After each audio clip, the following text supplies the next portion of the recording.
Welcome to Fighting Back. News talk, current events, political commentary. And now, here's your host, Ronald Lutters.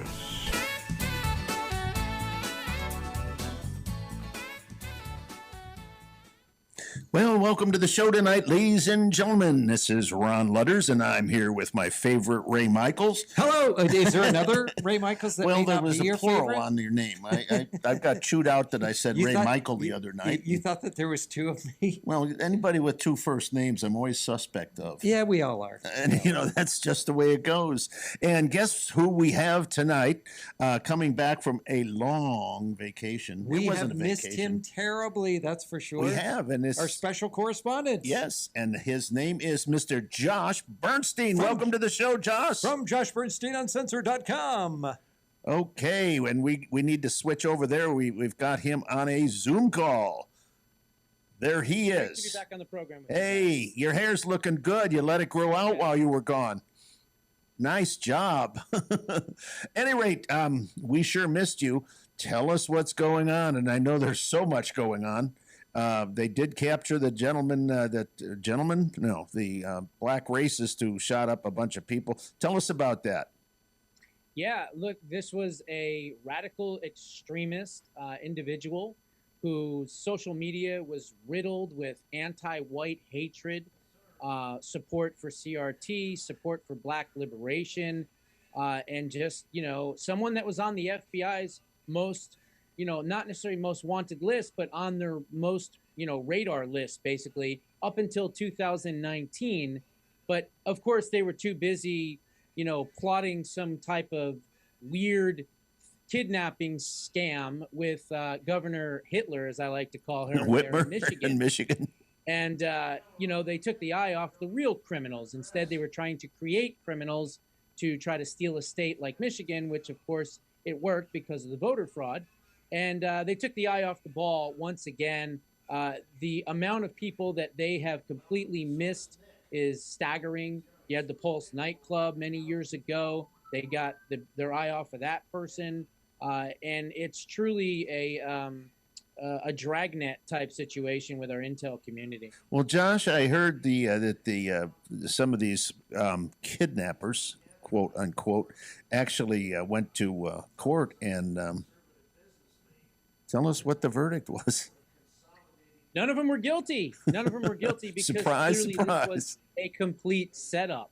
It was a setup from the very beginning. Look, there's a reason why, and I hate to do it because, it's painstaking to do this, but I call the FBI what they truly are, a fascist bureau of intimidation. That's what the FBI stands for today. And any American that believes in freedom and liberty and prosperity ought to know who the real domestic enemies of the United States are. And that is our intel community. That is our American Pravda, North Korea-style media, and our politicians, and frankly, from both parties. So if you love America, if you love the greatness of America, if you love the Constitution, if you love law and order, if you love everything about freedom and prosperity and liberty, then you should really have a disdain for your government, because your government is working overtime to destroy your rights and take them from you. Well, Josh, we do have what we call rhinos. And then, of course, we have Ray the Pino. Well, we have neocons as well. Some neocons. Yes. And then we have... And we have another term, too. We have dinos. Democrats in name only. Well, there's That's very another few of term. those. Meaning that they're socialists? Well, no, not necessarily, meaning that many Democrats are basically running as Republicans, and they've been doing this for a very long time, 30, 40 years. They run as Republicans. They take the talking points. They pretend that they're going to be conservatives. And then when they get elected, they're not just rhinos or Republicans. No, they're actual Democrats. And then, of course, they govern as left-wing extremists, that's what they are. So And are we I talking have about said the... numerous times that in order to stop this, we need to start running Republicans as Democrats. And we ought to do a test market. New York, Chicago, something like that. we don't want to do it across. Well, the there are country. very few Democrats that run as Democrats. They actually run as socialists and Marxists. But Josh, are you talking about like the Lisa Murkowskis and the Susan Yeah. Collins And I am. Mitt Susan Mitt Collins. Romneys? Mittens. Yeah. These are Democrats. They're Yes. not Republicans. No. So Josh, No. tell us a little bit about this. The whole narrative in mainstream media with regard to what happened on January 6th was all about how everybody forced themselves in and they did this and they did this, and they didn't want to release the actual videotapes of what was going on because they had, 11,000 hours of this? Yes. And now they're starting to When slowly Pelosi release doesn't want this. anybody to see Yeah, but that. what are we seeing on these, Josh? You were there in the thick of it. What are we seeing on this? Well, first and foremost, I was not on January 6th in Washington at all. Put that on. No, the you record. weren't there. You weren't No, there. but what we're finding out, and what we've known from the very beginning, is that this was never an insurrection. Okay, this was an entrapment by the intel community, by the Democrats, by the Republicans, of course, by the Capitol Police, which, by the way, cannot be subjected to FOIA requests, which is why they are sitting right now on thousands and thousands of documents and videos. But Alan Dershowitz, to his credit, I'm not a big fan of him, but he is now representing some of these January 6th protesters. And I don't even call them protesters. I call them patriots because they have done absolutely nothing wrong. There's a video, I just dropped it tonight, as a matter of fact. I just got done putting it all together for everybody. And in that video, you clearly see the Capitol Police walking people in, holding the doors for them. They could have been holding pom-poms, okay, and cheering them on into the Capitol building. So they And weren't rushing, they weren't pushing, they weren't being disruptive, None of that. nothing like that. None of that. And I'll tell you, you cannot have a violent entry charge when people are literally being walked in to the Capitol, okay? There's no such thing as impeding the flow of a judicial proceeding. All these charges are absolutely garbage, and I'll go on record to say that I believe in the next few months or so, you're going to see mass, and I mean mass, exonerations. 250, 300, 400 people easily are going to have their charges dropped. And then that's when the fun starts, because that's when there'll be a class action lawsuit against the government, against the Capitol Police, against the FBI, against the media, and anybody, past, present, and future, that continues to call what happened on January 6th a, quote, insurrection, should be charged with misleading statements, false statements. Josh, we had Ray had interviewed a fellow here from Tempe, Yeah, Jake. Yeah. He was the shaman, the gentleman with the horns, and I don't know anybody that would dress that way, but at any rate, he went into the Capitol. I've seen you with paint on your face. You've seen me with paint on my face? Yeah. No, that was just ketchup from eating a. Well, no, you were painting outside. Oh, okay. The barn. Painting the barn.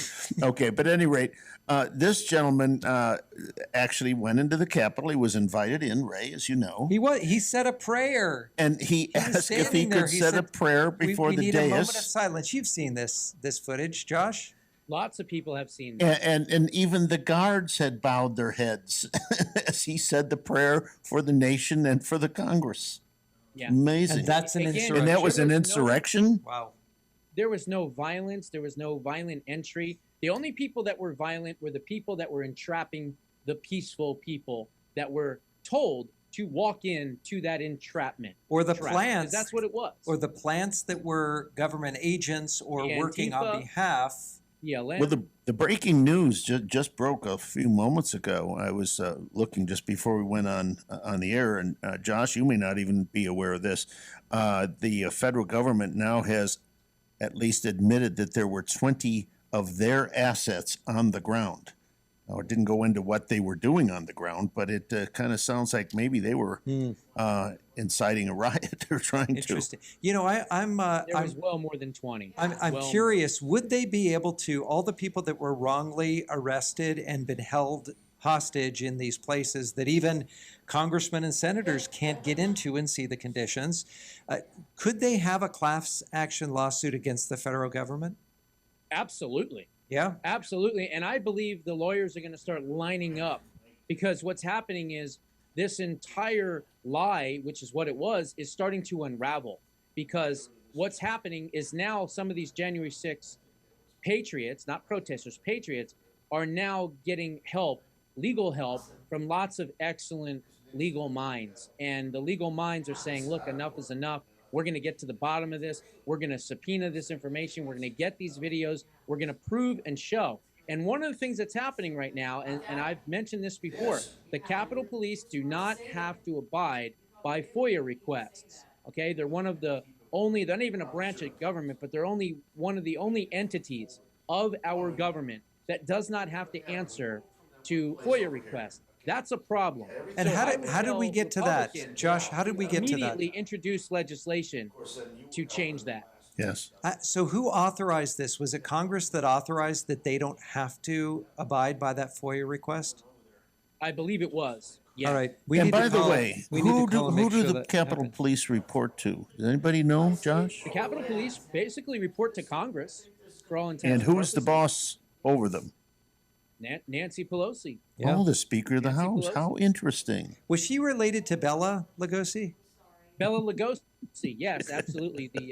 The actor from what, the 50s and 60s. He was. I guess. Oh, he was before Dracula? that, the 30s and 40s. Bella maybe. Pelosi, Yes, huh? Yeah, he was even older than Dracula. that. I know who he was. She looks My like uncle. Dracula. Any rate, golly. Tell you what. What else is going on, Josh? You know, there's another organization out there. Look, I believe that the left is seriously coming for the children of America. Oh, it's And horrible. clearly, everywhere you turn, you are seeing another sicko, another twisted individual, another person stealing, you know, medals and awards and records away from women. And then, of course, you have the debacle that is Disney Corporation. The Disney Corporation is a threat to our children and grandchildren. And I truly believe that they should be completely bankrupted. And the only way that we're going to be able to do that is to have a full court, you know, press when it comes to boycotting the Disney Corporation, because that organization is no longer about the children, unless, of course, you believe in grooming those children for sexual gratification. Yeah. Because there have been so many people that have been arrested with child pornography, with grooming, Who with worked child directly rape, for the child Disney abuse. Corporation. It's disgusting. Oh, that right? was amazing when I saw it- that. There's so much infiltration because Disney owns ABC as well as ESPN, and they own the Marvel Universe and lots of other things. So they're so intertwined. But They're an international child trafficking and grooming operation, okay? That's what Disney is these Oh, you days. can't and say it's grooming. so sad. It's so sad. How I can you saw say grooming? I I've saw been you grooming hearing right that's a before the bad show. word You now. combed your hair. Yeah. No. That's a bad word anymore. Yeah, well, you know, I'm Well, not really you know, doing I much of did, that. I did see, and Josh, we talked about this briefly, but you guys go ahead and talk. I'm going to find this. It's Well, so at any funny. rate, believe it or not, and I'm going to call it like it is. It's Democrats, unfortunately.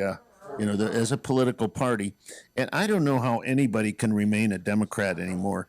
For instance, just as we went on the air here, we just saw some numbers here that these are production costs in the United States are the highest now on record, Ray, in a short period of time. Wow. They're the highest production cost increase in the history of America. Thank you, Joe Biden. Thank you, Democrat Congress. People start waking up. You know, the Democrat Party.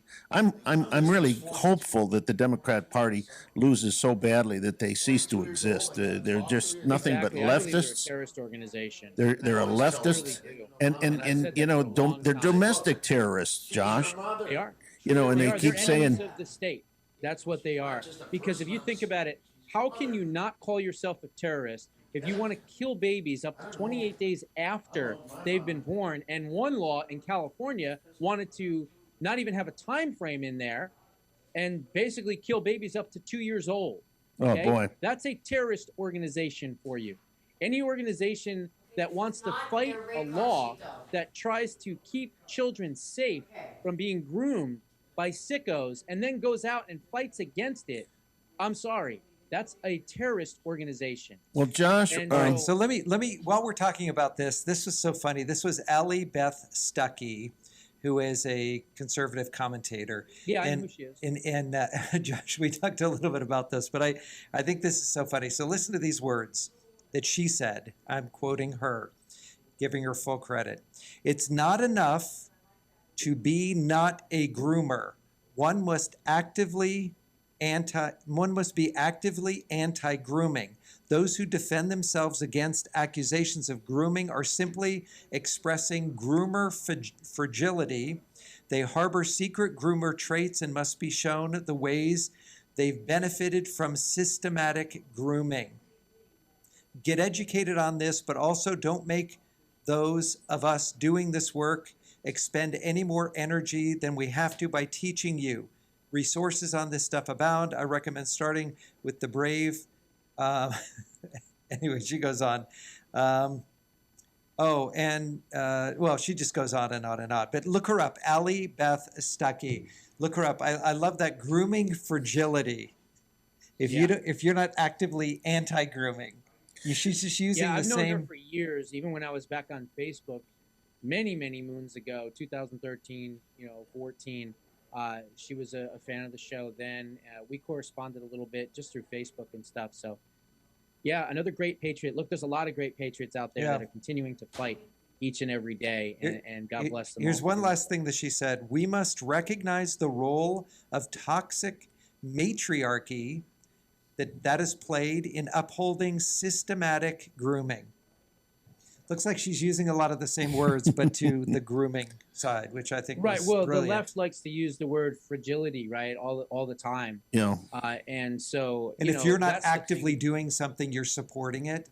That doesn't make Josh, any sense. we have another guest, but we have two things. One, I wanted to just say that I posted today as a former accountant and an auditor most of my life.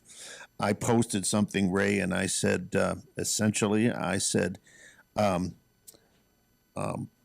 numbers don't lie. We're talking about inflation. I put inflation numbers don't lie, but Biden does. Yeah. and it's never. I've never seen a president that could tell Even so the many birds lies. don't like him anymore. The man is a. It's I don't know if it's unbelievable. because he's and there's another thing that I ask a question: is he incompetent or is he sly, like a fox? I think he's sly, personally. Because anybody that has been stealing money as long as the Biden crime family has, and it's pretty well documented now, Ray, that we have a real serious problem with his son and the big guy. And I think we're going to be seeing a lot more. So Josh, from JoshBernsteinUncensored.com, we miss you here in the studio. We hope that you're doing well. We look forward to when you're coming back here. But if you get a chance, everybody out there listening, go to JoshBernsteinUncensored.com. He lays this stuff every single day. Gives you stuff that you won't hear anywhere else for months and months. Always breaking news. And you'll hear Josh, it here. That's right. And right here on Hub Radio, too. Thank you for And bringing Hub the news TV here. USA. And Hubber. Hubber. Josh, thank you so much. We appreciate you, and good luck. We'll see you next week. And ladies and gentlemen, we have to take a short break, and we'll be back. More to come. You're going to learn a little bit about vagrancy and Sly and the Family Stone. Don't go away.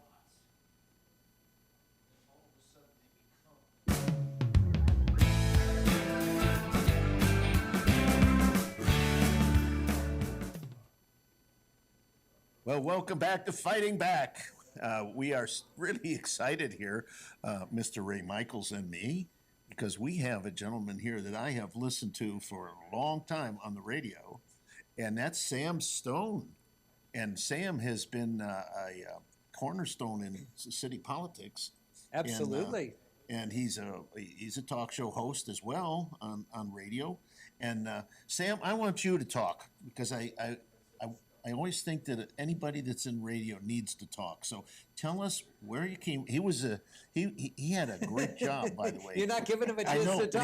He had a great you job. want to hear him talk. He had a great job, and that's how I know him from the job that he was doing. Even before I met him, I heard of him. So here we are, Sam Stone. Well, Ron, Ray, thank you for having me. I'm here to ride the R&R Railroad, and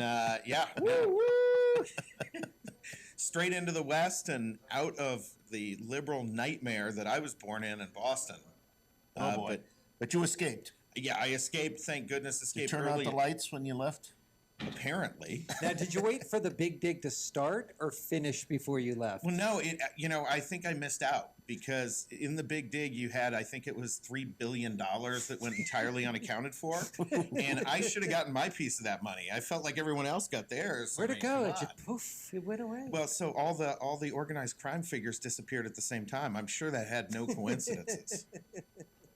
All right, so Sam, how long have you been out here in Phoenix? So this is 31 years this year. 31? Right, yeah. Yeah. You look so young. Gosh, thank you 32 for years saying old. that. Yeah, no, I'm 31 and a half. Okay, good. Came out here when he was 6 months. And what brought you Drove. to the beautiful state of Arizona? So I was actually 14, going on 15 when I moved out here. My family moved out here. This was my father's second attempt at retirement, and he failed again. So he went back to work after he got here. I think he's on attempt number 4 right now, and probably failing pretty badly. He is not, as everyone in our family, we are not made for sitting around doing Can't nothing. sit around. Most people just aren't. watch it happen. And what happens is they retire after years, and then they start to fade away, and then they're gone. Well, Ray, what do you say? There's 3 types of people? 3 types of people in the world, Sam, you've heard this before. People that watch things happen, people that make things happen, and people that say, what happened? Well, wait a minute. What about me? Because I'm the one who makes fun of what just happened. There's 4, kinds thank of you. people. All right, so you came out here. What part of the valley did you move to? So I actually moved to Tucson first. The family moved Tucson, to Tucson, yes. yeah. And then I moved down here, obviously, right after high school, and had been here. Took a couple of sabbaticals Yeah. here and there. Did some work in Oklahoma, a few other places, Montana, Colorado. Oh, wow. Bounced around a Well little traveled. bit, but keep coming back. I love the valley. This I love is a Phoenix. place to live. Well, you now have worked for one of our favorite Phoenix City Council members for many, many years. But tell us a little bit about that. Well, so it felt like many, many years. So I was the chief of staff for Phoenix City Councilman Sal DeCiccio for a touch less than 5 years, which And a very good city manager, counselor. yeah, absolutely. He has been, I think, the difference. I always say the difference between Phoenix and Los Angeles is 2 votes and 1 voice. You have Jim Waring and Sal DeCiccio voting very conservative agenda, and Yeah. Sal screaming his head off to make sure once in a while you get a win out of it. I'm surprised he didn't have a heart attack this last couple of years. I Well, mean, it was insane what he had to go through. It's hard to explain to people because in national politics, even in state politics, you deal with an issue and then you move on. Right. In city politics, you're dealing with the same issues every single year. The same things keep getting brought back up. The Democrats don't stop. I mean, that's really their playbook. Whatever they failed to do this year, they're going to come back with again next year. So you got to win the same battle over and over and over. You got to fight it. It's really brutal. Heck, I don't know how I didn't have a heart attack. Sal's been in office. I think this is now his 21st year, if I'm not mistaken. Wow. And the average length of a chief of staff in his office is 9 months. Wow. How So did you I- last that long? I set the record when I got to about a year and a half. But I hear Wow. that you're a glutton for punishment and that you may, you have thrown your hat in the ring for. Yeah, I'm insane, is what you're saying. That's a No, polite way to say it. But Yeah, in a no. good way. In a good way. Well, in the best way, in that I will run full speed into a wall with my head and then do it again. So no, Wait, that is the position of the city council in well, Phoenix, isn't that's it? a position of a Republican on the Phoenix Yeah, City for Council. sure. Yeah, no, you have a very left-leaning council. It used to be fairly well split, 5-4, and now it is 7-2. So when did all this happen? Because I remember, I traveled in and out. I traveled all over for many, many years. But I remember, was it when the boy mayor, when he came in? Is that when everything started So changing? It really started changing with Greg Stanton coming in there. Oh, yeah. Greg, so after that. Yeah, and it's really accelerated since then. So, for instance, last year you had a longtime, what I would call city Democrat, which is a Democrat you can still work with. They understand you still need to do business. You need to have police. You need law and order. A guy named Michael Nowakowski. He'd been in there for a long time. Yes. He gets replaced by a woman named Yasemin Ansari, who has never lived in the city of Phoenix a day in her life, who is grew up in Scottsdale, went to, I think it was Berkeley, then boy. interns in Nancy That says a Pelosi's lot. office, then goes and gets a job as a very junior staffer in the UN Department of Climate Change programs. But from a very wealthy family, comes back here. Family buys her a house in downtown, and she raised, partially from her family, partially from our now uber conservative Mayor Kate Gallego, she raised $2.4 million. Wow. For a city council run, and those races 4 years ago used to top out at 300 grand. Wow. And some of the districts are very small, in terms of voters. I mean, they're the same size, Right. But the participation in voting is very low in some of these. And that's one of them. So I think if I remember, there were about 14,000 total votes cast in that race, and she and some barely of the won. districts are 100,000. Yeah, so I'm in District 6, which for people who know Phoenix is Arcadia and Ahwatukee. Yeah. Every district in Phoenix is a little over 200,000 people in it. Our district will have 80 to 100,000 votes cast. Yes. And then again, you have the one she ran in where there's 14,000 and change votes cast. All right, so you come here from Boston. It's culture shock from Boston. Well, when you're 14, I was a 15 little years kid. old. Yeah. I was a little kid when we left Boston. But We moved to upstate New York. So But still, you know, when I was in school here, it was I would melt shock. I melted into the pavement and I've never recovered. Well, well, what I'm saying is when we lived here and we did a field trip, right? We'd go to the zoo or we'd go to, a little tiny museum. You come from Boston, you go to where the shot was heard around the world. You go into Lexington, Concord, and you go to, the Tea Party where all this stuff happened. You were in the epicenter. So from a child, so from a child's perspective, 10, 11, 12, up to 14, your field trips were to the place where our country was founded. Here, it's like, hey, we're going to go take a look at, something small. Back then. Well, we've got Picacho Peak, where the last battle of the Civil War, the farthest west battle of the Civil War. That's occurred. right. So, Yes. Yeah, but I was in Phoenix, so. Well, I don't think anyone can claim that one. It's still in the middle of nowhere. Yep, Picacho's on halfway. Well, no, it's about 2/3 of the way to Tucson. Yeah. About 1/3 of the way to. Yeah, something worthy to be defended. Look, Yeah. I am. And it was a big fan. battle. There were only 28 troopers in that battle. Yes. Yeah. So you came, and so you come here. It's culture shock, but you embrace it so well. I mean, we've got such beautiful territory here. You want to go to the mountains, you go up to the mountains. You want to see the desert, you get the desert. I mean, we have really a full range. What did you study? Did you go to U of A? I went to U of A for 1 year where I studied beer. Yes, Yeah. I think everybody does. You Yeah, got a no, that is- BER degree? That is most, correct. Most people were worried about COVID-19. I had co-ed-19. That was you survived that, man. You're in. Well, see, after you lived in the dorm that I did there, you're immune to everything for the rest of your life. That's right. That's it. So you studied at U of A, and then where did you go? So Lewis and Clark College, Portland, Oregon. So you So- went up to Portland? Oregon? Yeah, the Wow. belly of Whoa. the beast. Yes. Whoa. Yeah. Yeah. No wonder you're one tough cookie. If you haven't traveled, Portland's motto is keep Portland weird. Yes. That's their motto. It is. They don't That's have to true. work hard to do it. No. Just have the crazies come. But here's the thing about Portland.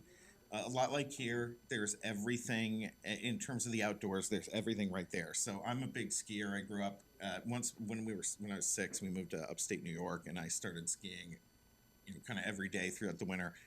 When I went to Portland, you could drive an hour and a half and be up on Mount Hood and ski year round, and you could drive an hour and a half to the coast and Yeah. go to the beach. And so, plus again, the beer was really good. But it was a lot more wet, wasn't it? Well, so that was the thing. So Mosquitoes. it's not just so upstate New York. You want to talk mosquitoes? Let's not even start. Oh, 'cause no, upstate no. New York is the No, worst place on earth. You have landing strips to land them. Yes, That's how- yeah. that's how Lights for mosquitoes are. mosquitoes. Yeah, well, Bos- and they- Boston too. Yeah, apparently. well, Oh. and upstate New York has these little teeny black flies that are small enough that you can't stop them with a screen. So No you just see get 'em? chewed to death. Yeah. Oh, man. But no, I really enjoyed Portland except for the rain. The first year I was like, man, this is great. I've been cooking in the sun for a few years. Now it's time to enjoy some misty weather. The second year I was like, oh, it's raining again. By year 3, you're like opening the blinds in the morning going, do I Didn't the have sun to go ever out? come out? You don't even attempt to put on your nice cowboy boots. No, way. no. That's kind of why I moved back. I like wearing them. That's right. So you were up there for school. What'd you study? So I studied political science and literature. Awesome. So you graduate there. You say, I need to Actually, get back. I should clear up. I didn't graduate. So my senior year, I went on an outward bound wilderness leadership semester. And that was a blast right up until I took a fall and tore my shoulder out of the socket and all sorts of fun stuff. Oh my! What were you doing? Hiking? Yeah, so we were backpacking across a talus field, which is a rock field at the top of a mountain. Oh my And I gosh. stepped on a rock and it overturned, and I managed to catch myself from going head first down this thing. But in so doing, just destroyed my right shoulder. So I hiked about 2 days out with it like that. Oh my gosh. And then came back to Tucson to rehab, and our family business was having some difficulties at that time. So, my father asked me to get involved and start working. I did and never stopped. Wow. Well, Ray, I when I first heard Sam, I was really impressed because I don't think enough news programs actually cover what goes on in the city. Yeah. I think there's way too much. We get state news, but really national. And we should take care of that. And and you've done. That's the first time you came to that one meeting. Yeah. And that you said to Sam Stone, "Wow, I've always wanted to meet this guy. I hear Well, him all the time." But you do have a show that you've had for many years, right? Well, no, not many years. This is year 2. Yeah. Now it's called Breaking Battlegrounds. So So this was Broken Potholes. It was Broken And you were Potholes. on Patriot? yeah, Is that Patriot right? 960 Yeah. AM here in Phoenix. And you talked about city events, what's going on, behind the scenes. We mixed up city politics actually with national politics. So we had a lot of sort of national political figures. I've been doing political work for about 15 years now. And my business partner, Chuck Warren, and I have the show together. And we really start doing it just for fun. I wanted to talk about the city. He wants to talk about national politics. We find a way to coexist. And now we've actually been picked up in Florida. Yeah, so tell us about this. This This is is exciting. exciting. Now you are expanding Yeah. this show. You've now rebranded it as the name of Breaking Battlegrounds. Breaking Battlegrounds, Yep. and you're going into the Florida market, so you'll be in Arizona and Florida. Yep. Wow. At least now, that's kind of that's a good safe state right Yeah. now. That is Well- a really fantastic political system, and they don't put up with you do. Florida's done a brilliant job, and I tell you, one of the most underrated things. Everyone knows the influence of the Cubans in Florida, right? Yes. Obviously, coming from a socialist, communist regime, Yes. they have long provided a backbone for Florida politics. But actually, the breakdown in Venezuela is totally underrated because you have a huge number of Venezuelans who have emigrated to Florida in the last Really? couple of years. And they're there in Hispanic communities, and they tell their stories. And look, what they're telling people is, listen, the same things that I was told 20 years ago, same promises that were made to me in Venezuela are being made to all of us here now by these Democrats. Oh, wow. And you remember the wealth that they had in and, Venezuela. the wealthiest country in Latin America, a paradise. It was. I mean, these people had a high standard of living. Yes. Yeah, and we don't realize that can go away very, very quickly. Just look at it's a perfect To see example. what's happened under Biden. Yeah. When you have gone from wealth and plenty to hunting dogs in the street for meat, you're going to be pretty afraid of socialism and its consequences. You're going to be fully aware of what's been done to you, and they are. Give us a preview of this new show, Breaking Battlegrounds, Yep. right? All right. So is it going to be the same type of concept, city, national? Are you changing that a little bit? No, we're sticking with a lot of city content because, quite frankly, a lot of the city content applies equally in Phoenix So to any other city. So it won't be Oh, yeah, proprietary yeah. to Phoenix, And we want to get into City that in just a or moment. to Yeah. or to Florida City. It'll be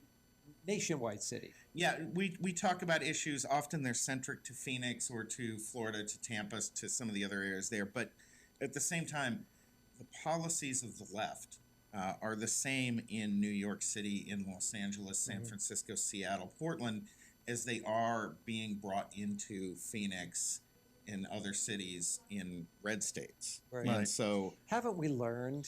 No. I mean, look at and San Democrats Francisco. don't learn. And here's the thing. Let's really cut to the reason that I wanted Sam on the show today. Oh, can I is, ask him one other question? Just real quick. May Who's you or gonna be- can you? May I? You may. Thank you. Who's going to be the very first guest? Do you have DeSantis coming on? So we do have DeSantis. He's going to be on the program. That is awesome. In a couple of months, actually. Please send him our best. He watches our show here. Look, Ron DeSantis is an actual genius. That guy is one of the few people I find really intellectually intimidating, quite frankly. I really do enjoy And it. you know what? And I hope that he holds Disney accountable, because right now Well, he says he is. They control everything within the Disney property. They do their own policing. They do their own that. And Well, he's going I to think- take almost of that away from what I've heard. I think that it might be smart, knowing all the issues that we've come And out. by the Anyway, way, I digress. Go ahead. just wanted to change and say something about another governor, Governor Abbott. He was taking the people that came across the border illegally, and the federal government has done nothing about it. Put them on a bus and shipped them to Washington, D.C. Shouldn't say ship on a bus. Bus to them to Washington, D.C. I heard that when the first bus arrived today. wow, I heard that when they come over the border, they said, "Okay, you're now in America. What are you going to do first?" And they yell out, "I'm going to Disneyland." Yeah. Is that right? Well, you heard now that they're getting phones, Obama phones. So I don't want to Biden rain phones. on this parade, but we actually this week on the program had a national border reporter who told us the folks that they're shipping back to D.C. are the ones who have a destination on the East Coast. Oh, So Texas is it's a nice stunt. But they're actually transporting people closer to their final destination on taxpayer dime. So Wow. if they're heading to Los Angeles or Phoenix or That's, one of they these should other, have shipped them to D.C. yeah, See this right here? got to ship them all to DC. I paid for this. Yeah, well, I paid Yeah. for mine too, but if I had crossed the border illegally, I believe would've there's a gotten one larger of these. state in Delaware that would be excellent to service. yes, their home I think base. that yeah, Delaware. 100%. Now, the reason I really wanted Sam on is because one of the things that's happening when we go with this defund the police, and you've been through that with the city council, and as we do that, and I guess we're 600 or 700 officers short right now, or more. We are over 1,000 officers short. If you look at 10 years ago, we had about 1,000 more officers than we do today, and the city is about 20% bigger. And so what's happened, we're getting these vagrants, these homeless people, and they're moving on to public lands, even in cases private land. And you tell us this story. You did such a fantastic job on Harris's show the other day. And I'd like you to just tell us about it. I think people across the country are really waking up right now to the fact that we have a homelessness crisis that's exploding on us. And you've seen what it's done to San Francisco. You've seen what's done to all Los the big Angeles, coasts, Los Angeles, Venice Beach. you see the violence in New York that's adjacent to this problem. And I think what a lot of people don't realize is that the exact same set of policies that have led to those crises are being adopted in your city, wherever you live. These are federalized national policies that have completely failed. In fact, if you have someone who's mentally ill or drug addicted in your family, the first thing any expert would tell you is do not enable their behavior. You've got to really push them, make it life tough, and get them into treatment. As a government, we take the opposite approach, and we actually enable chronic street homelessness as a lifestyle, and the system is designed to do that. So they created this program called Housing First, where the idea is if we do anything, we have to start by placing them in permanent housing and not put any conditions on them. What happens is within a month, it's a flop house, it's a drug pad, they get evicted, they're back on the street, and they won't go into shelter or into treatment because it requires them to stop using. It requires them to address the mental health and emotional issues they've had. Now, there are programs out there. Phoenix Rescue Mission is one. There's a great program in Tucson, I just forgot the name of, but Humberto Lopez started it, where they really go services first and try to get them into treatment. That works. That actually gets people off the streets. What we're doing now is enabling. So if you're down there on the Homeless Services campus in downtown Phoenix, you have about 5 different organizations that provide food. So you can actually, when it's breakfast time, you're like, I don't know if I want the pancakes over there. I think I'll go get an omelet today at this other joint. And, then you hang out all day. You got a locker. You hang out on the sidewalk in your tent. You can go out and panhandle. You make about $15 to $20 an hour. And then you have a lot of government benefits on top of it. So that money really just becomes the drug money, the alcohol money that fuels the lifestyle. And no requirement for rehabilitation. None, absolutely none. And we're told that it is cruel and inhumane. if we try to actually push see, them there's to the get off woke the No, streets. no.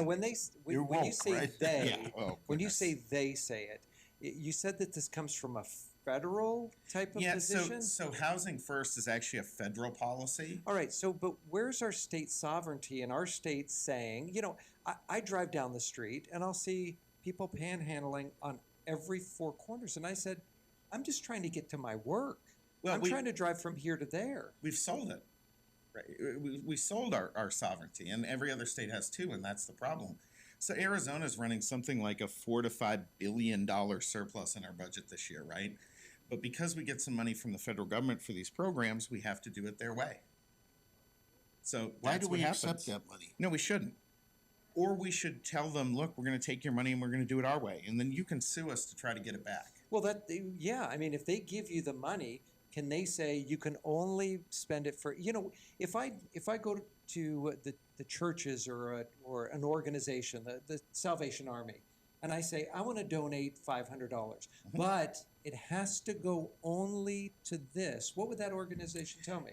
Well, a lot of organizations would take money if that's already part of their mission. So if you're saying, hey, I want it to go to this area of your existing mission, but they wouldn't say, okay, we'll start doing it your way. That's right? what I'm saying. No, I mean, that's just ridiculous. It's So the tail wagging the dog, isn't that's it? exactly right. And the federal government, as you guys know, in just about everything, has its head up its butt. I mean, the policy, the way a policy looks in D.C., it must look very different than it does on the ground here. Because over and over and over, we see the outcomes of those policies are absolute disaster. And I'm sorry, you cannot tell me in any way, shape, or form that putting someone on the street, leaving them out in 120-degree heat, and saying that's okay, just keep doing your drugs and hang out in your tent. That is, you're trying to tell me that's less humane than saying, sorry, you can't live on the sidewalk. We're going to take you to treatment, or you're going to, we're either going to arrest you or take you to treatment or move on. And if we arrest you, we're going to put you in a treatment program. I mean, all right. So let's love. Let's just say Exactly. the Tough city love is right. council says you cannot live on the street. You cannot set up camp on a street, and you just set it up. And if they say I'm going to be here, I'm sorry, you can't be here. Yeah, no, look, you start ticketing and arresting. And the reason all these cities, they use a ruling called Boise. I think it was Martin versus Boise. It's out of the Ninth Circuit Court. It was a 5-4 decision. Yeah. Good. I mean, it was a split decision in the Ninth Circuit, right? And no one's ever challenged it, and because they don't want to. And they ruled that you have to have more beds in your jurisdiction than you have homeless people, or you can't ban urban camping. And there's a really straightforward solution to that.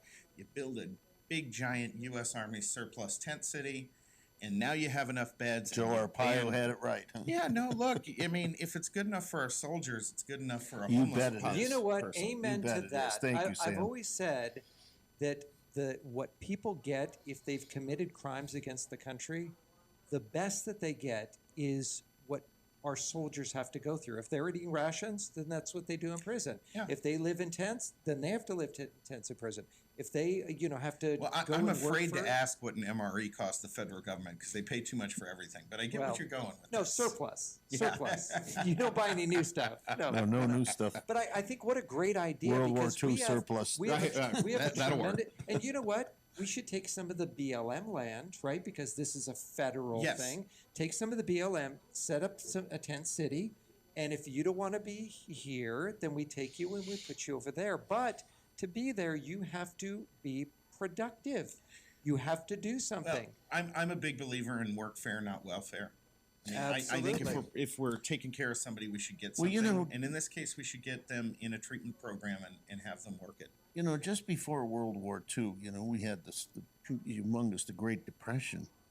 And while I've been no fan of Franklin Roosevelt, but they did have the conservative work corps and so forth. You wanted to be paid. You weren't going to get a stipend from the government unless you went out and helped build trails in the forest or you cleared trees or picked up neighborhoods that had. Yeah, aren't we spending money for trash pickup and Sure. and All of that. other things? We're spending money on it, so why not? Graffiti eradication. We have a lot of invasive species here in Arizona and other areas that could be. I mean, they could be used as workforce to go address that problem. Are you talking not? about Democrats again? The species here that, Evasive species. Yeah, no. So there's my other issue, right? Is we are building, or Trump was building a wall on the southern border, but he might have made a mistake in leaving the western border out.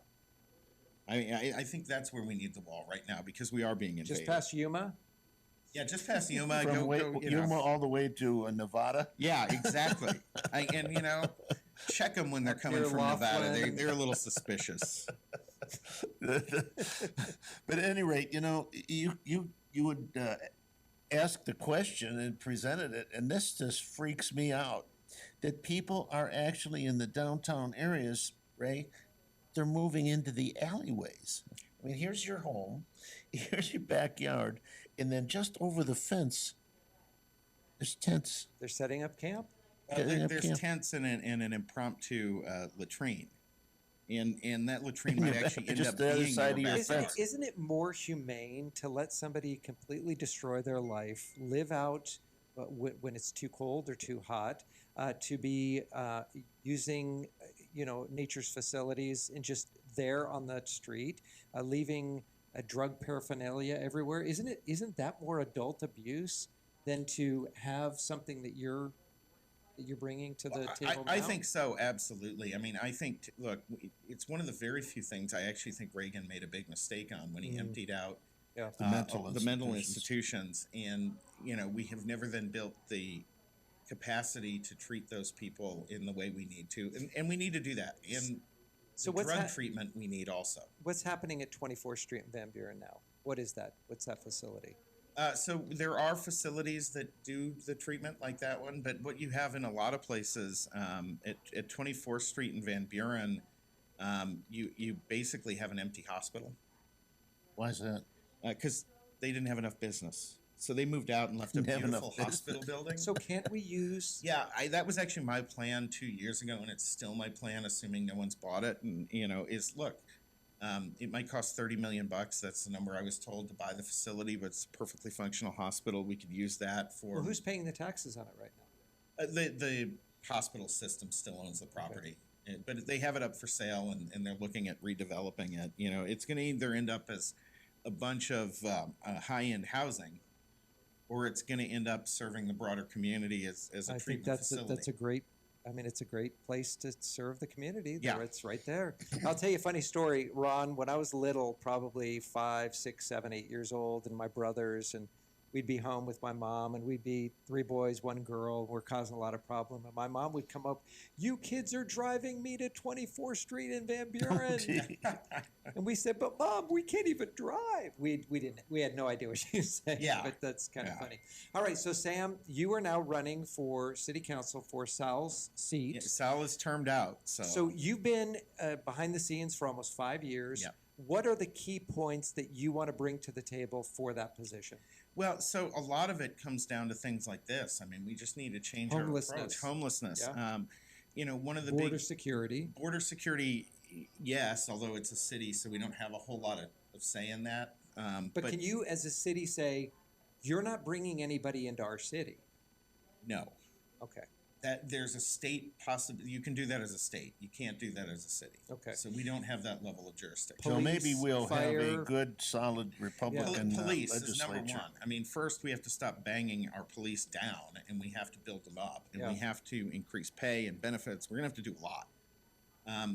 But then the other thing is like transportation, right? They're going around building this light rail everywhere they get a chance. They're taking away driving lanes to do it. Another one of Stanton's.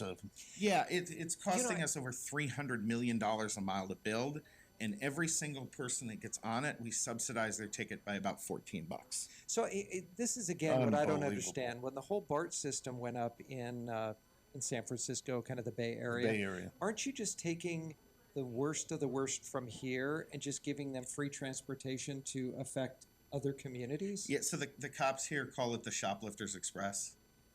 And wherever we've seen it go, crime has gone up with it. But There's another issue. I mean, again, I was born in Boston. I've spent time there. If I have to walk 15 MTA. minutes, if I have to walk 15 minutes to get to the T, and then I, take a ride, and then I'm another 10 minutes to get to my office walking. I take off my winter hat, I take off my winter gloves, I straighten my hair, I'm good to go. If I got to walk 15 minutes on either end here in 120-degree heat, I'm not suited for human company. Right. It's not the same environment. And then these cities were all built around the horse and buggy, Right. literally, right? So 20 miles is a huge distance. 20 miles in Phoenix is the grocery store. Right. Right. Yeah. No, if you don't have transportation here, but we understand that there was an agenda that Phoenix is adopting and several other cities are adopting that wants to put the most amount of density, just dense everybody up into small little areas, almost to force them. They say, look, we have the solution. It's the light rail, but they have to create the problem. It's not almost. So the program you're talking about, there's two different programs that feed into this. The transportation side of it's called Vision Zero, and Phoenix just passed it a couple of weeks ago. And Vision Zero, if you go to their website, they're very specific that their purpose is to make driving a car so inconvenient that you are forced to take public transit instead. The parking downtown is out. That is a zero. Yeah, that's a zero. And they cut streets down to 25 miles an hour maximum. Is this citywide? citywide? This is coming citywide to Phoenix. They take away driving lanes to put in bike lanes, and even in places like New York, those bike lanes are empty. And this is what they're going to do. They're going to take away driving lanes. When it's 120 degrees outside, they want you to use the bike lane. Right. Right. Who's behind this? This is Kate Gallego, who is beloved of the local press, Mayor Kate Gallego. This is Ansari, the councilwoman I mentioned. This is a handful of Carlos Garcia, Betty Gardado, these progressives. We got to do some of these something people because were that's just not gonna work really here in pretty. Phoenix. I'm going to say the word. You don't have to agree, and I don't want you to agree, even if you do agree. There's some pretty low lifes on that city council. Carlos Garcia is a brown power racist. I mean, that's all there is to it. And I've heard a lot about his shenanigans. Let me just talk a minute about the light rail, which I find is really interesting. They wanted to build the light rail out to Metro Center, and they're still doing it. And then they wanted to build the light rail out to Paradise Valley Mall, both of which are being just taken down. Well, and actually, though, they're still going up to Metro Center with it. That's still going to happen. And there's going to be no Metro Center, and of course, there's going to be Paradise Valley Mall is gone. There's going to be a new high-end development up there, and those people are not going to ride the light rail. Absolutely not. So Tempe put the light rail line in front of the State Farm headquarters, which is the biggest office building in this area, right? Yes. And the whole idea was, well, we're not going to have traffic jams in downtown Tempe because everyone's going to ride the light rail to and from their work at this building. There is over an hour-long traffic jam to get out of their parking garage at the end of the day, and the light rail's empty. Unbelievable. And people don't use it. People who've not been here for years and years and years, and and I see the density going in, and we used to have a 2-story maximum, with the exception of downtown and kind of up and down Central. It was 2 stories because we wanted the views here. It was the beautiful views from the mountains where we live in the valley. And now I see these high rises going up everywhere, 6, 7 stories. And Scottsdale is not is high one of the rises biggest for if you violators come of that. from the massive cities built on rock, but for here it totally takes away why people moved here. Well, if you were really just coring it around downtown, in other words, you draw a circle around downtown Phoenix, you say build up in there. When that circle is fully built up, then we'll draw a little bit bigger circle. That's the right way to do it. I mean, because you do need more density. Outgrowth has limitations in an area where water is a big issue, because even new water pipes lose water. So and so you need the infrastructure is there, right? Yeah. So if they were really focused on that, I think that's good. And look, if you are going to put a light rail line in, the cost you've just spent, you justify putting high density all along that light rail line. The problem is that people don't end up using the darn thing anyway. That's right. Well, we've never been raised to do that. No. Here it's always been, we have our automobile. And you know what? I don't want to give up the freedom. No. I don't want to wait for a schedule. And the thing you is, can pry my steering wheel from my cold, dead fingers. Right? There you go. And Sam, people back east just don't get it. They say, well, what's the next nearest town to Phoenix area? And you say, well, Tucson's 120 some miles, and then Yeah. Flagstaff's Yeah. 150 miles Yeah. or whatever it is. So, Sam, they how- don't understand that it's not a hop, skip, and a jump like it is back no, east. no. You know, Brooklyn and New York are right. And you add hop, skip, jump, sweat. You have to Yeah. add that one in the summertime. Sam, how can we help you out here? How can we let our viewing audience know Thank you. how to find out a little bit more about you? So about my website's super easy. Go to samstone.vote. samstone.vote? Yeah, samstone.vote will get you there. How do you can- spell dot? Yeah, you know, I still haven't figured that out, but I found this one little button. that Just works. one little. All right, Yeah. so all the signatures are in. Oh gosh, no. So we have a ridiculous election. We have a November jungle primary. Oh dear. A jungle. So tell everybody what a jungle primary So a jungle is. primary is everybody runs, and I've got 10 people in the race. Everyone runs in Oh, one wow. field, nonpartisan. The top 2 vote getters move on to a March of 2023 runoff when nobody is paying attention to the election, and Well, they can basically let me city ask a question about workers that. and contractors. Isn't it make the call. if you have a majority vote, 50% 50 plus plus one one, ends it right then. then it's over. But Right. if nobody gets 50 plus one, then Well, but top good 2 luck go. getting 50 plus one. When, Oh yeah, you know, when I there's mean, 10 people. Yeah. That's Yeah. pretty All right, so you tough. have 10 people running, and how do we know? So we have a very much a conservative audience here Yeah. that, you know, appreciates life, liberty, pursuit of happiness, small government. How do we know and, which and a of gun those? on our hip. Yes, absolutely, 2A. But how do we know which? We know that you are. We know that you're conservative and that you're looking out for the best interest. You've worked behind the man who's been working on this for over 20 years. How would they know and how would they disseminate which of those 10 people have those characteristics? See, that's the trick. You really got to do your homework. You know, Ron, you were talking about not knowing what's going on in the city, and my bringing that to a lot of folks. And Well, I really appreciate that. there is nobody who covers City of Phoenix politics anymore, basically. So there's one part-timer from the Arizona Republic who has like 4 other beats. None of the TV stations cover it, so you wouldn't know that way. And if you listen to my opponents, they pretty much all are just copying my talking points. I think half of them went on the website, cut and pasted for theirs. Because I'm from a fairly conservative district. So nobody knows, and it's really hard to hold them accountable. You've got to do your homework and figure out what their background is. You know, so when you've got a Joan Green, who's one of the liberals, progressives, whatever you want to call her in the race, she's run twice against Andy Biggs as an actual progressive. Then she decided to move to the other side of the freeway and jump into this race. Cut and pasted basically my agenda. Oh, boy. And so, you know, what you end up with is, how do you tell? If you don't know who she is, Right. you're going to have a tough time, and that's deliberate. Well, Ron and I have been working very closely with the legislative districts now Yes. that they're redistrict.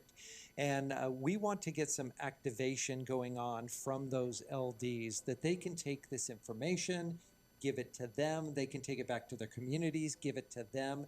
We want to activate those PCs to get on the ground and to educate Yes. them on which direction. Because most people are worried about getting to work on time, making sure they have food in the fridge, getting their kids to school, all the extracurricular activities. I will tell you this right now.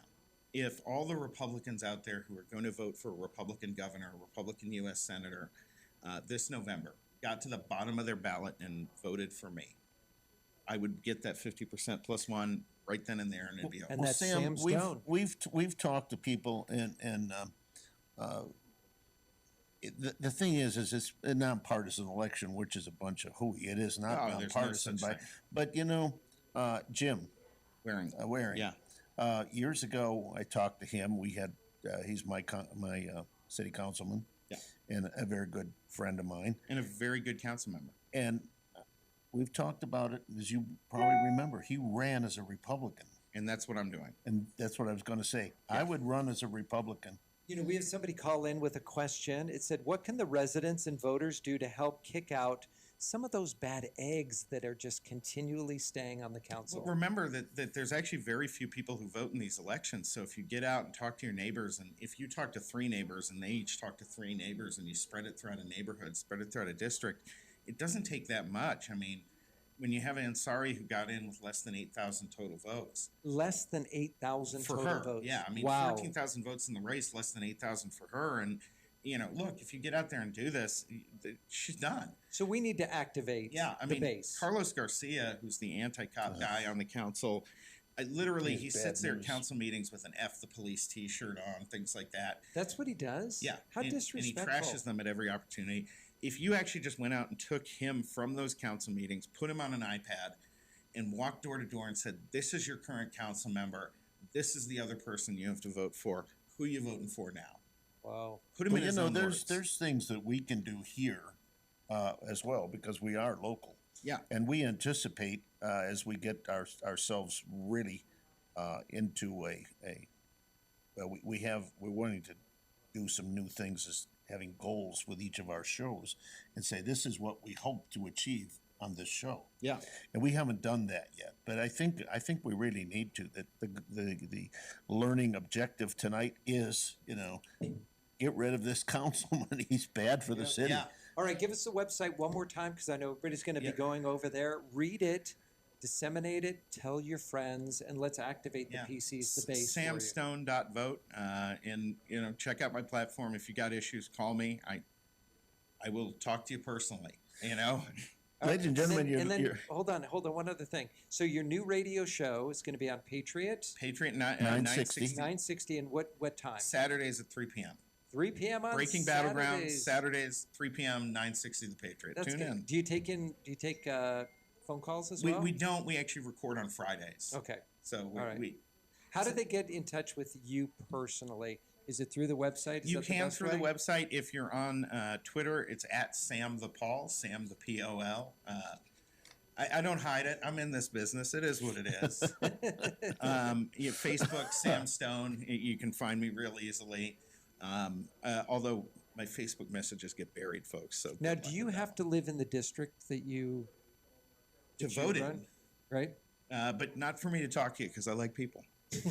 Oh yeah, ladies and gentlemen, you're listening to Hub Radio and Hub TV, and we're talking to Sam Stone. And I have been impressed with this gentleman for a long time. He just hadn't known it. Like I said, when I first heard that he was in the room, I said, "Oh, is it where I want to meet this guy?" Sam, will you come back to the show? Will you let us know how things are going here? Yeah, I would love to. That'd Anytime. be awesome. Yeah, that'd be awesome. And let's give him a good look. I mean, this is a man that needs to be in the city council. Well, you know what it's like. It's like a relay race. Most of the time, the relay's going on, then somebody stops, and the other person grabs it, and then they have to start from scratch. Yeah, he's already running full blast. He just needs to take the baton and run with it. And I could use some runners with me. Yeah, that's really what it comes down to. I've got a mayor running around raising money for one of my opponents. I've got 2 council members backing up. Is that really ethical, though? Oh God, no. But ethical is not Kate Gallego's agenda. Maybe she thinks the word is ethnical. Well, I think she thinks the word is opportunistical. We have such a beautiful city here, and our city council sucks. We got to protect the city. This is a very and this city this is a beautiful place. Anybody that comes from out of is really impressed with Phoenix, but it's not going to be this way very much longer when we defund the police. If you remember 20 years ago, people living on the street. I was born and raised here. 20 years ago, our streets were perfect. We had cops everywhere. We had a great, safe environment. Where we are today is starting to get scary. Yeah. Well, the thing is, many years ago, you could go into the barber shop and there's the mayor getting his hair cut. Or you could go to a coffee shop and there's the governor without all kinds of people around. You could say, "Excuse me, Governor. Hi, I'm Ron Letters. I have something to say." And they say, "Okay, go ahead, Ron." Today, you can't get near these people. Oh, no. Kate Gallego now travels in a 3-car convoy. Oh, wow. Really? Yeah, she has an armored Suburban and then a lead car and a chase car. Well, do you remember, I don't know if you remember Mayor Drakes. Wow. Do you remember Mayor Drakes? Yeah, sure. Rest his soul. He was a good mayor. And I met him one time in a barber shop, and we were friends ever since. Anytime I was in a room and he was in a room, we would cross the room to say hello to me. Wow. And it was just that casual acquaintance in a barber shop. See, I go back to the days of Margaret Hance. Oh, yes. That goes way back. Before there was a Hance Park, right? You know what's Doris, who does a fantastic job over here at the board, she gave a wonderful suggestion. When you go in to vote, start at the bottom. Yes. Start right at the bottom and work your way up. Look, That's a great idea. start with Sam in District 6, all the way at the bottom, Sam for 6. then work your way up to the top. They're going to get lots Sammy of votes up there. Sammy Six. Sammy Six. That's what we like. There you go. Listen, we're probably going to run over time here, but we've been here with Sam Stone running for the city council in Phoenix, Arizona, and we'd like to certainly thank you, and we do want you back, definitely. You're an interesting interview. I would love to come back. I enjoy the heck out of this. Awesome. So you guys are great. And then Mr. Ray Michaels, and of course, the lovely and talented Doris Paxton. Right? She's back there. Say And hello. The only Ron Lutters. And the only Ron Lutters in town, in the world. And thank you for Josh Bernstein from JoshBernsteinUncensored.com. Yes, we almost forgot him. His hairdo is good, looking good. We'll see you on Monday when we're doing Backstreet Gossip. Thanks for tuning in to Hub TV and Hub Radio. Good night.